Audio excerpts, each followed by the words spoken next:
belong. We are the army of Christ. Born by His blood, cleansed by His word, born of the Spirit to the risen Jesus Christ. We belong. By His blood, cleansed by His word, born of the Spirit to the risen Jesus Christ. We belong. We are the army of Christ. We are Christ army. We are the army of Christ. We are Christ army. Not by sight, but by the faith below. Not against flesh, not against flesh, but against the forces of darkness we fight. We are the army of Christ. We are the army of Christ. We are Christ army. We are the army of Christ. We are the army of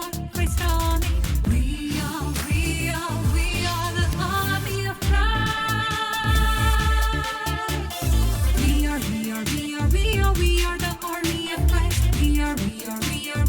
We are Christ army. We are the army of Christ. We are Christ army.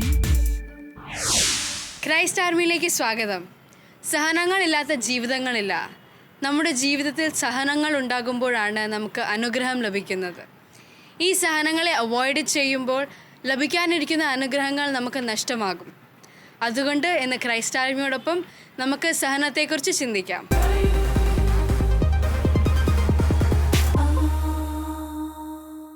Praise the Lord. എൻ്റെ മനസ്സിലിപ്പോൾ ഭയങ്കര സന്തോഷമാണ്. അപ്പോൾ സിസ്റ്ററിൻ്റെ മുഖം എങ്ങനെ ഇരിക്കും?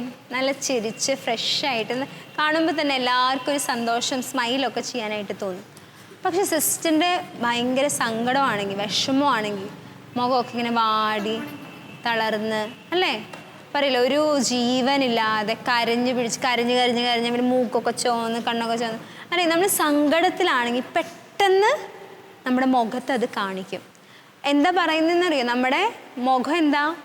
നമ്മുടെ ഹൃദയത്തിൻ്റെ കണ്ണാടിയാണ്, മനസ്സിൻ്റെ കണ്ണാടിയാണ്. നിങ്ങളുടെ മനസ്സിലൂടെ എന്ത് കടന്നു? നിങ്ങൾക്കിപ്പോൾ ക്ഷീണം തോന്നുന്നുണ്ടെങ്കിൽ, നിങ്ങളുടെ ഇപ്പോൾ മനസ്സിൽ പറയില്ലേ, നിങ്ങൾ അസ്വസ്ഥരാണെങ്കിൽ അല്ലെങ്കിൽ വീട്ടിൽ എന്തെങ്കിലും കാര്യങ്ങൾ ഓർത്തോ നിങ്ങൾ സങ്കടപ്പെട്ടിരിക്കുകയാണെങ്കിൽ അതെന്ത് നിങ്ങളുടെ മുഖത്ത് അത് കാണിക്കും, പ്രതിഫലിപ്പിക്കും എന്നാണ് പറയുന്നത്. മക്കളെ സിസ്റ്റർ അതുപോലെ നിങ്ങളോട് പറയാം, നിങ്ങളൊക്കെ കുഞ്ഞു മക്കളാണ്. കുഞ്ഞുങ്ങളെ കൗൺസിലിംഗ് ചെയ്യുമ്പോൾ കുറേ പേര് സിസ്റ്ററിനോട് ചോദിച്ചു, എന്തിനാ കുഞ്ഞുങ്ങളെ കൗൺസിലിംഗ് ചെയ്യണേ സിസ്റ്ററെ? വലിയവരെയൊക്കെ കൗൺസിലിംഗ് ചെയ്യണമെങ്കിൽ ഓക്കെ, അവർക്ക് വിഷമമുണ്ട്, കുറേ കാര്യങ്ങൾ പറയാനുണ്ട്, ജീവിതത്തിൻ്റെ ഭാരങ്ങളുണ്ട്. പക്ഷേ സിസ്റ്റർ പറയട്ടെ, സിസ്റ്റർ നിങ്ങളുമായി ഇത്രയും അടുപ്പമുള്ളതുകൊണ്ട് സിസ്റ്റർ പറയാം, എനിക്കറിയാം നിങ്ങൾക്കൊക്കെ ഒത്തിരി വിഷമങ്ങളുണ്ട് ജീവിതത്തിൽ. ആരോടും പറയാൻ പറ്റാത്ത കുഞ്ഞു വിഷമമായിരിക്കും. പക്ഷെ നിങ്ങളെ മറ്റുള്ളവർക്ക് കാണുമ്പോൾ അത് കുഞ്ഞു വിഷമമാണെങ്കിലും യഥാർത്ഥത്തിൽ നിങ്ങൾക്ക് ഒത്തിരി ഞാൻ സിസ്റ്റർ എത്രയോ കുഞ്ഞുങ്ങളുടെ കണ്ണീര് കണ്ടിട്ടുണ്ടെന്നറിയോ? ഈ കുറച്ച് കാലഘട്ടത്തിൽ എൻ്റെ സന്യാസ ജീവിതത്തിൻ്റെ കുറച്ച് വർഷത്തിനുള്ളിൽ എത്രയോ മക്കൾ വന്ന് കരഞ്ഞു പറഞ്ഞിട്ടുണ്ടെന്നറിയോ? പറ്റണില്ല സിസ്റ്റർ, മരിച്ചാൽ മതി എന്ന് വരെ പറഞ്ഞ പിള്ളേരുണ്ട്.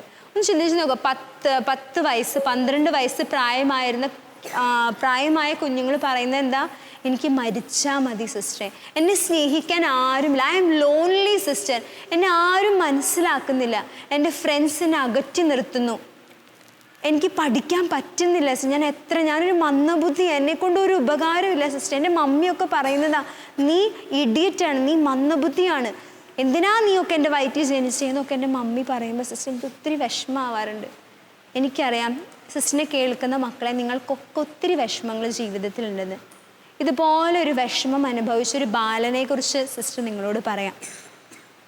മമ്മ മാർഗ്രറ്റ് സ്നേഹത്തോടെ വളർത്തിയ ഒരു മോൻ, ദൈവത്തോട് ചേർത്ത് നിർത്തിയ ഒരു മോൻ. ഈ മകൻ്റെ പപ്പ മരിച്ചുപോയി. ഇവനൊരു സഹോദരൻ ഉണ്ടായിരുന്നു. സഹോദരൻ പപ്പ മരിച്ചതിന് ശേഷം പഠിപ്പ് ഉപേക്ഷിച്ച് ജോലിക്ക് പോകാൻ തുടങ്ങി. ഇവൻ ജോലി ചെയ്തിട്ട് വേണം അവൻ്റെ വീട് കഴിയാനായിട്ട്. അപ്പോൾ ഈ കുഞ്ഞി ബാലൻ ജോണി ബോസ്കോ എന്ത് ചെയ്തു എന്നറിയോ? അവൻ്റെ പഠിപ്പ് അവൻ പഠിച്ചുകൊണ്ടിരുന്ന സമയത്ത് ഇവൻ്റെ ചേട്ടൻ ജോലിക്ക് പോന്നു, ഇവൻ പഠിക്കാൻ പോകുന്നു. ചേട്ടൻ ഇത് സഹിച്ചില്ല. ഞാൻ അധ്വാനിക്കുന്നു, എനിക്ക് സ്കൂളിൽ പോകാൻ പറ്റുന്നില്ല, എൻ്റെ ഇവൻ പോകുന്നുണ്ടല്ലോ എന്ന്. അത് ചേട്ടനെ സഹിക്കാൻ പറ്റിയില്ല. ഈ ചേട്ടൻ എന്താ ചെയ്തതെന്ന് അറിയാം? ഇവനെ പഠിക്കാൻ ഭയങ്കര ബുദ്ധിയാണ് ജോണി ബോസ്കോയ്ക്ക്. ചേട്ടൻ ഇവൻ്റെ പുസ്തകങ്ങൾ കത്തിച്ച് കളഞ്ഞു. ഇവനെ പഠിക്കാൻ തരില്ല, കാശില്ല തരാനായിട്ട്. അത്രയും ദാരിദ്ര്യത്തിലാണ് കഴിയുന്നത്. ഇവനെ അടിക്കുകയും നിർബന്ധിച്ച് ജോലിക്ക് പറഞ്ഞയക്കുകയും കൃഷിപ്പണിക്കും പിന്നെ ആടിനെ മേയ്ക്കാനൊക്കെ പറഞ്ഞയക്കുമായിരുന്നു. എന്നാലും ഈ കുഞ്ഞ് ഈ സഹനത്തിലും പ്രാർത്ഥിച്ചുകൊണ്ടിരുന്നു, ഈശോയെ എനിക്ക് പഠിക്കണമെന്നാണ് എൻ്റെ വലിയ ആഗ്രഹം. ഈശോ എനിക്ക് പഠിക്കണം, നീ എനിക്ക് സാഹചര്യം ഒരുക്കി തരുമോ? മമ്മ മാർഗരറ്റ് ഇവൻ്റെ വിഷമം കണ്ട്, സങ്കടം കണ്ട്, ചേട്ടനുമായിട്ട് എന്നുമുള്ള യുദ്ധം കണ്ട് എന്ത് ചെയ്തു എന്നറിയാം, ഇവനെ ഒരു ബന്ധുവിൻ്റെ വീട്ടിലേക്ക് കത്തയച്ച് പറഞ്ഞയക്കുക. ഇവൻ്റെ നാടും വീടും കൂട്ടുകാരും ഇവൻ്റെ വയലും എല്ലാം ഉപേക്ഷിച്ച് പഠിക്കാൻ വേണ്ടിയിട്ട് ഇവൻ്റെ അങ്കിളുടെ വീട്ടിലേക്ക് പോവാം, മമ്മി തന്ന കത്തുമായിട്ട്. അവിടെ പോകുമ്പോൾ അവരും പറയും ഇവിടെ ജോലി ആളില്ല. അപ്പോൾ കത്തിൽ എഴുതിയിരിക്കുന്നത് എന്താ? ജോലി കൊടുത്താൽ മതി, ഭക്ഷണവും കൊടുത്താൽ മതി, കാശൊന്നും തരണ്ട, ഇവന് ജോലിയും ഭക്ഷണവും കൊടുത്താൽ മതി. ഇവൻ അവിടെ ജോലി ചെയ്യുമ്പോൾ പറയുന്നൊരു കാര്യമുണ്ട്, എനിക്ക് പഠിക്കണം അങ്കിളെ, എനിക്ക് പഠിക്കണം. കുറേ ബുക്കുകൾ ഉണ്ടായിരുന്നു ആ അങ്കിളുടെ അടുത്ത്. ആ അങ്കിൾ ഇവനെ വായിക്കാൻ ബുക്കുകൾ കൊടുക്കും. കുറേ ബുക്കുകൾ ഇവനിങ്ങനെ വായിച്ച് അവിടെയുള്ളവരെ പഠിപ്പിച്ച്, കൂടെയുള്ള അടുത്തുള്ള എല്ലാവരെയും പഠിപ്പിച്ച് അവസാനം ഇവനൊരു ചാൻസ് കിട്ടുകയാണ്. എന്ത്?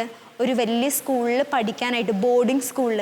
ഇവൻ അവിടെ പോയി മിടുക്കനായിട്ട് പഠിക്കുന്ന ഇവൻ പ്രാർത്ഥിക്കുക, ഈശോയെ എൻ്റെ ചേട്ടൻ എന്നെ ഒത്തിരി ഉപദ്രവിച്ചിട്ടുണ്ട്, എന്നെ പഠിക്കാൻ അനുവദിച്ചിട്ടില്ല, എൻ്റെ സ്വപ്നങ്ങളൊക്കെ തകർത്ത് കളഞ്ഞത് ആര്? എൻ്റെ ചേട്ടൻ. പക്ഷേ ഈശോ, ഞാൻ എൻ്റെ ചേട്ടന് വേണ്ടി പ്രാർത്ഥിക്കുന്നു എന്ന് ആര് പറയുന്നത്? ജോണി ബോസ്കോ പറയുന്നത്. ദേഷ്യം തോന്നേണ്ട ചേട്ടനോട്, വൈരാഗ്യം തോന്നേണ്ട ചേട്ടനോട്, ജീവിതം തകർത്ത ചേട്ടനോട് ക്ഷമിച്ച് ആ ചേട്ടന് വേണ്ടി ഇവൻ പ്രാർത്ഥിക്കുക. ഈ ബാലനാണ് മക്കളെ വലുതായി ഒരു പുരോഹിതനാകാൻ സെമിനറിയിൽ ചേർന്ന് ഡോൺ ബോസ്കോ സ്കൂൾസ് കേട്ടിട്ടില്ലേ നിങ്ങൾ? എത്രയോ വലിയ സ്ഥാപനങ്ങൾ, ഓർഫനേജുകൾ, അനേകം മക്കൾക്ക് പഠിക്കാനായിട്ട്, പാവപ്പെട്ട കുഞ്ഞുങ്ങൾക്കും യുവജനങ്ങൾക്കും പഠിക്കാനായിട്ട്, പഠനം കൊടുക്കുവാൻ, അവരെ മനസ്സിലാക്കുവാനായിട്ട് സ്ഥാപനങ്ങളുള്ള ഡോൺ ബോസ്കോ ആണ് ഈ ജോണി ബോസ്കോ. പിന്നീട് വിശുദ്ധ ഡോൺ ബോസ്കോ, ഡൊമിനിക് സാവിയോയുടെ സ്പിരിച്വൽ ഫാദറായി മാറുന്ന ഈ ഡോൺ ബോസ്കോ അത്രയും സഹനത്തിലൂടെ കടന്നു പോയ വ്യക്തിയാണ്. വിശുദ്ധ ജോൺ പോൾ സെക്കൻഡ്, സിസ്റ്റർ പറഞ്ഞിട്ടില്ലേ, പപ്പയും മമ്മിയും ചേട്ടനൊക്കെ മരിച്ചുപോയി. പാറ അറിയോ നിങ്ങൾക്ക്? പാറ. ഈ കാരോൾ വൈറ്റി, ജോൺ പോൾ സെക്കൻഡിൻ്റെ പണ്ടത്തെ പേരെന്താ? കാരൽ വൈറ്റി. എന്താ ചെയ്യുന്നത്?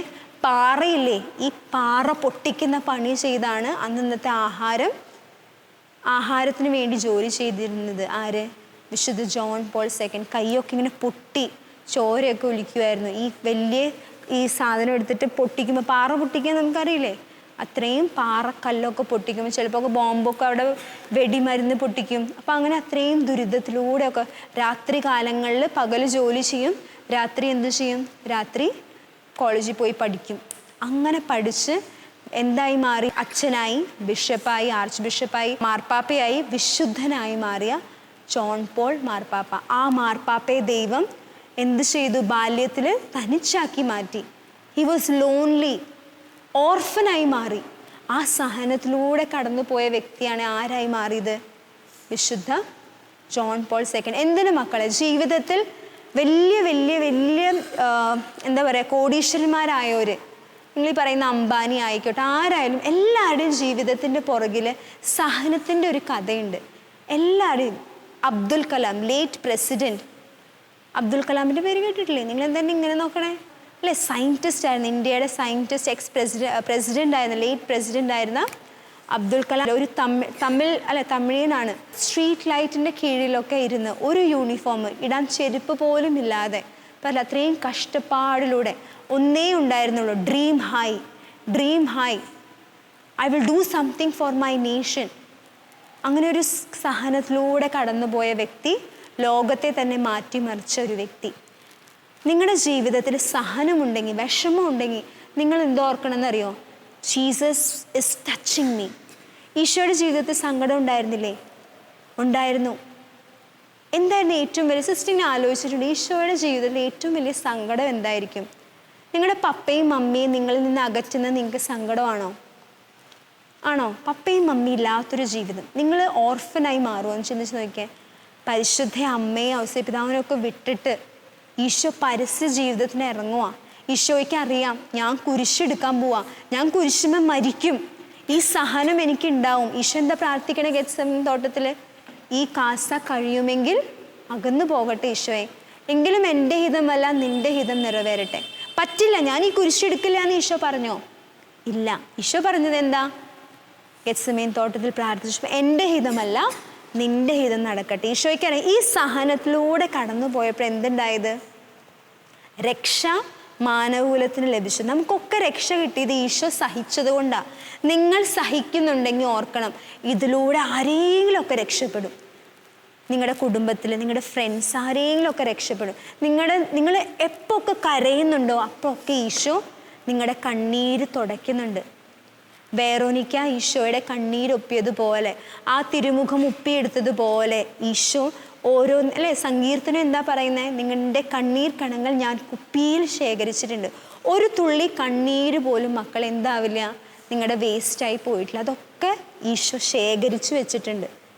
അപ്പോൾ നിങ്ങൾ ഓർക്കണം, ഈശോയെ എനിക്ക് സഹനം തന്നതിന് നന്ദി പറയണം. സഹനം തന്നതിന് നിങ്ങൾ നന്ദി പറയണം. ഒരു ഗുരുവിൻ്റെ അടുത്ത് ഒരു ശിഷ്യൻ പോയിട്ട് പറഞ്ഞു, എനിക്ക് സഹനമൊന്നും പാടില്ല, എനിക്ക് സഹനം വേണ്ട ജീവിതത്തിൽ. അങ്ങനെ ഒരു വ്യക്തിയെ അങ്ങനെ എങ്ങനെ ജീവിക്കണ്ടേ, അല്ലെങ്കിൽ അങ്ങനെ സഹനം ഇല്ലാതെ ജീവിക്കുന്ന ഒരു വ്യക്തിയെ കാണിച്ചു തരുമോ എന്ന് ചോദിച്ചപ്പോൾ ഗുരു പറഞ്ഞു, ഒരു കാര്യം ചെയ്യേ, നീ പോയിട്ട് ഒരു സീഡ് കൊണ്ടുപോവാ. എന്ത് കൊണ്ടുപോവാ? സീഡില്ലേ, ഈ എന്താ നമ്മൾ സീഡിനെ പറയുക, ചെടി നടുമ്പോൾ വിത്തില്ലേ, വിത്ത് കൊണ്ടുവരാനായിട്ട് പറയും. വിത്ത് എന്ന് വെച്ചാൽ അത് പൊട്ടി മുളയ്ക്കാത്ത വിത്ത്. നിങ്ങൾക്ക് കാര്യം മനസ്സിലായോ സിസ്റ്റർ പറഞ്ഞത്? പൊട്ടി മുളയ്ക്കാത്തൊരു വിത്ത്, അതായത് ഒരു ചെടിയിൽ നിന്ന് അതിൻ്റെ സീഡ് എടുത്തിട്ട് വരാൻ പറ്റും, കൊണ്ടുവരാൻ പറയും. അങ്ങനെ ചെയ്യാൻ പറ്റുമോ? ആ സീഡ് പൊട്ടാതെ മുളയ്ക്കാതെ ഒരു ചെടി പൊങ്ങുമോ? ഇല്ല. അതുപോലെ തന്നെ ആ മനുഷ്യൻ പറയുക, എനിക്കൊരു ചെടി നടണം. ആ ശിഷ്യൻ ചെയ്തൊരു കാര്യം, ആ ചെടി നടണം. ചെടി നടണമെങ്കിൽ സീഡ് എന്ത് ചെയ്യണം? നമ്മൾ നടണം അല്ലേ? അത് സോയിലിടണ്ടേ നമുക്ക്? അതിട്ട് കഴിഞ്ഞിട്ട് വെള്ളം ഒഴിക്കണം. അപ്പോൾ ഇയാൾക്ക് ക്ഷമയില്ല, ഈ ചെടി എന്താ വളരാത്തെ എന്ന ചിന്തയാണ്. അപ്പോൾ ഇയാൾ എന്ത് ചെയ്തു? അന്നൊരു കാര്യം ചെയ്യാം, ഒരു ചെടി തന്നെ പറിച്ച് നട്ടേക്കാം. ആദ്യത്തെ ദിവസം നല്ല ഭംഗി കണ്ടേ, ഇതിന് ഞാൻ വെള്ളം ഒഴിച്ചിട്ട് ഇത് വളരണില്ല, പയ്യെ ഇത് കണ്ടോ, ഞാനിപ്പം നട്ടതാ കണ്ടോ, അങ്ങനെ നീണ്ട് വളർന്ന് നിൽക്കണം കണ്ടോ, നല്ല ഭംഗിയുണ്ട് കാണാനായിട്ട്. പക്ഷേ പിറ്റേ ദിവസം എഴുന്നേറ്റ് നോക്കിയപ്പോൾ അത് വാടിക്കരിഞ്ഞിരിക്കുക. അതിന് ആഴമുണ്ടോ? ഇല്ല. ഈ സീഡാണെങ്കിൽ എന്താ, ഈ വിത്ത് പൊട്ടി മണ്ണിൽ ചേർന്ന് അലിഞ്ഞ് മുളച്ച് പയ്യെ അത് പൊങ്ങി വരുമ്പോൾ എന്തുണ്ടാവും? അതിൻ്റെ റൂട്ട് താഴെ സ്ട്രോങ് ആയിരിക്കും. ആ സഹനത്തിലൂടെ കടന്നു പോകുന്നത് അല്ലേ? അതുപോലെ ആ ഗുരു പറഞ്ഞതുപോലെ ശിഷ്യന് ഒരു വിത്തിനെ കണ്ടെത്താൻ പറ്റില്ല, മുളയ്ക്കാത്തൊരു വിത്തിനെ, അതായത് ചെടി ഉള്ള വിത്ത് പക്ഷെ മുളയ്ക്കാത്തൊരു വിത്തിനെ കണ്ടുപിടിക്കാൻ ആർക്കും പറ്റിയില്ല? ശിഷ്യന് പറ്റിയില്ല. മക്കളെ, ജീവിതത്തിൽ സഹനമില്ലാതെ ഒന്നും നേടാനായിട്ട് നിങ്ങൾക്ക് സാധിക്കുകയില്ല. വചനം എന്താ പറയണേ? ഇന്നത്തെ കഷ്ടതകൾ എത്രയോ നിസ്സാരം, ദൈവമഹത്വത്തേക്ക് ഓർത്ത് വരാനിരിക്കുന്ന മഹത്വത്തോട് തുലനം ചെയ്യുമ്പോൾ ഇന്നത്തെ ഈ അല്ലേ നിസ്സാര സങ്കടങ്ങളും സഹനങ്ങളും ഒക്കെ വെറും നിസ്സാരമാണെന്നാണ് പറയുന്നത്. അതൊക്കെ പെട്ടെന്ന് കടന്നു പോകും അല്ലെ? ദുഃഖ വെള്ളിയാഴ്ച കഴിയാതെ ഈസ്റ്റർ വരുമോ നമ്മുടെ ജീവിതത്തിൽ? ഇല്ല. ഈസ്റ്റർ അനുഭവം വേണമെങ്കിൽ ദുഃഖവെള്ളിയുടെ അനുഭവവും നമ്മുടെ ജീവിതത്തിൽ ഉണ്ടാവണം. അപ്പോൾ കൊച്ചു കൊച്ചു സങ്കടങ്ങൾ ഉണ്ടാകുമ്പോൾ എന്ത് പറയണം? ഈശോയെ, ഈ സങ്കടം ഞാൻ സഹിക്കാം, ഈ സഹനം സഹിക്കുമ്പോൾ പറയണം, ഈശോയെ അനേകം ആത്മാക്കളെ നേടിയെടുക്കണം. വിശുദ്ധരൊക്കെ അങ്ങനെയാണ്. അൽഫോൻസമ്മയും കൊച്ചു ത്രേസ്യയും ചെറുപ്പത്തിൽ തന്നെ രോഗിയായി മരിക്കണ സമയത്ത് ഇവരെന്താ ചെയ്തതെന്നറിയോ? ഇവരെന്ത് ചെയ്തു? ഇവരുടെ ഈ രോഗമൊക്കെ കാഴ്ചവെച്ചു. വിശുദ്ധ ക്യാര ബദാനോ എന്താ ചെയ്തെന്നറിയോ? ചെറുപ്പത്തിലെ ക്യാൻസർ പേഷ്യൻ്റായ ഒരു വ്യക്തിയാണ്. കുഞ്ഞുങ്ങളുണ്ട്, 4 വയസ്സിൽ ക്യാൻസർ ബാധിച്ച കുഞ്ഞുങ്ങൾ. അവരുടെ സഹനമൊക്കെ അവർ ഈശോയെ പ്രതി സഹിച്ചു. അത് കാഴ്ചവെച്ചപ്പോൾ അനുഗ്രഹമായി മാറി. നമുക്കൊന്ന് കണ്ണടച്ച് പ്രാർത്ഥിച്ചാലും. ഈശോയെ, എൻ്റെ എല്ലാ സങ്കടങ്ങളെയും എല്ലാ സഹനങ്ങളെയും ഞാൻ അങ്ങേക്ക് കാഴ്ചവെക്കുന്നു. അതെല്ലാം ദൈവമഹത്വത്തിനായി ഞാൻ കാഴ്ചവെക്കുന്നു. ഈശോയെ, സഹിക്കുവാനുള്ള വലിയ കൃപ ആ സഹനങ്ങളെല്ലാം അനേകർക്ക് അനുഗ്രഹങ്ങളാക്കി അങ്ങ് മാറ്റണമേ. സഹനത്തിലൂടെ അനുഗ്രഹം ലഭിച്ച ഒരു അനുഭവം നമുക്കിനി കേൾക്കാം.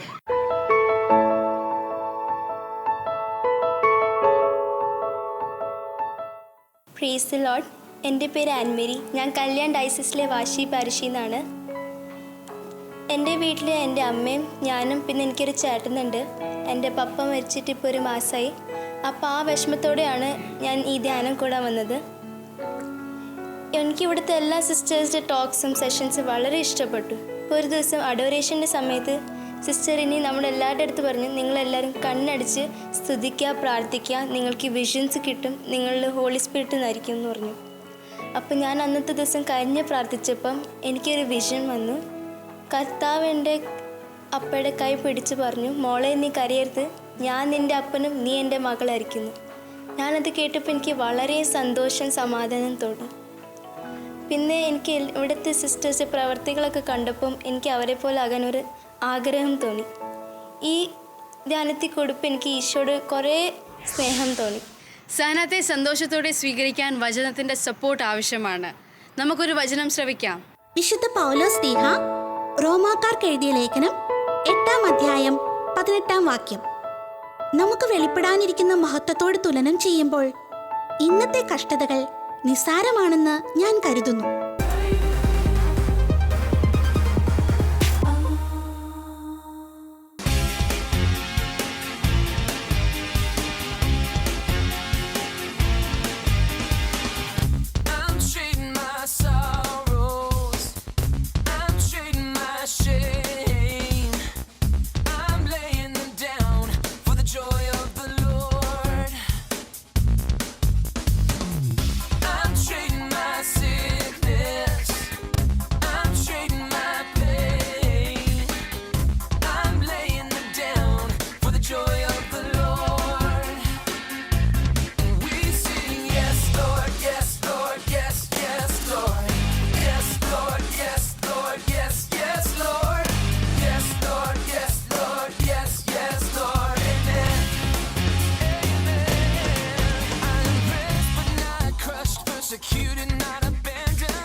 ഇനി മുതൽ നമുക്ക് സഹനങ്ങളെ സന്തോഷത്തോടെ സ്വീകരിക്കാം. സഹനങ്ങളെ സ്വീകരിക്കാനുള്ള മനസ്സുണ്ടാകാനായി നമുക്ക് പ്രാർത്ഥിക്കാം. Okay, by.